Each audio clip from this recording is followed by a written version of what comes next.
তো দিন যাচ্ছে আস্তে, আস্তে আমার প্রমোশন হচ্ছে। আগে ছিলাম মেয়ে, বউ, মা আর এখন হচ্ছি শাশুড়ি মা। ধীরে, ধীরে আমার শাশুড়ি মায়ের পোস্টগুলো বাড়ছে। তো যাই হোক যাচ্ছি ননদের ছেলের বিয়েতে হব মামি শাশুড়ি মানে হয়ে গেছি মামি শাশুড়ি রিসেপশনে যাচ্ছি। তো কেমন লাগছে একটু বলবেন? আর যতবার শাড়ি পরি ভাবি যে এবার একটু চেহারাটা কমাতে হবে, খুব মোটা লাগছে। কিন্তু বিয়ের বাড়িতে গিয়ে চিন্তা ভাবনা সম্পূর্ণ আমার বদলে যায়।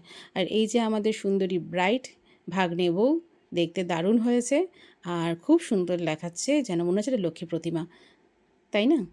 তারপর চলে গেলাম গরমের মধ্যে শরবতের কাউন্টারে। মা ব্যাটা দুজনাই কোল্ড ড্রিংকস আর শরবতের ডাই হার্ড ফ্যান।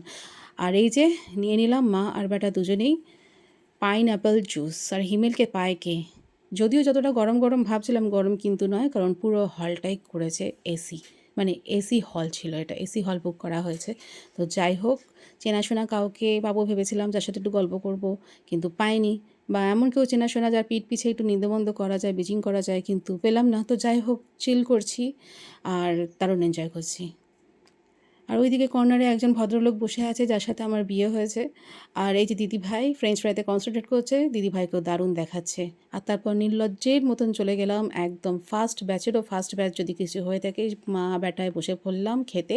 খাওয়া আগে তারপর সমস্ত কিছু।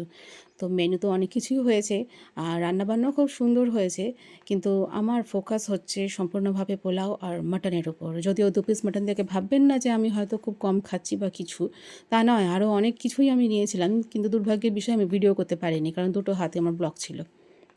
তারপর আবার ছোঁচামিটা স্টার্ট হয়ে গেল। তো ভাবলাম নাহ আরেকটু শরবতের কাউন্টারে যাই। তো এবার আমি একা নয়, দিদিভাইও ছিল। তো খেলাম জিরা শিকাঞ্জি। আর ওই একজন ভদ্রলোক দাঁড়িয়ে ছিল যার সাথে আমার বিয়ে হয়েছে। বললাম একটু ছবি-টবি তুলব, পোজ-টোজ দাও। কি জানি কি সমস্যা ক্যামেরা দেখলেই মানে ফোন দেখলেই ও দেখি মুখটা ঢেকে নেয়।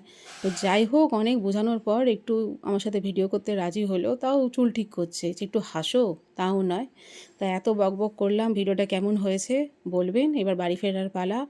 কাছেই আবার একটা বিয়ের বাড়ি আসছে, খুবই নিজের ভাসুরের মেয়ের বিয়ে। সেখানেও কিছু ব্লগ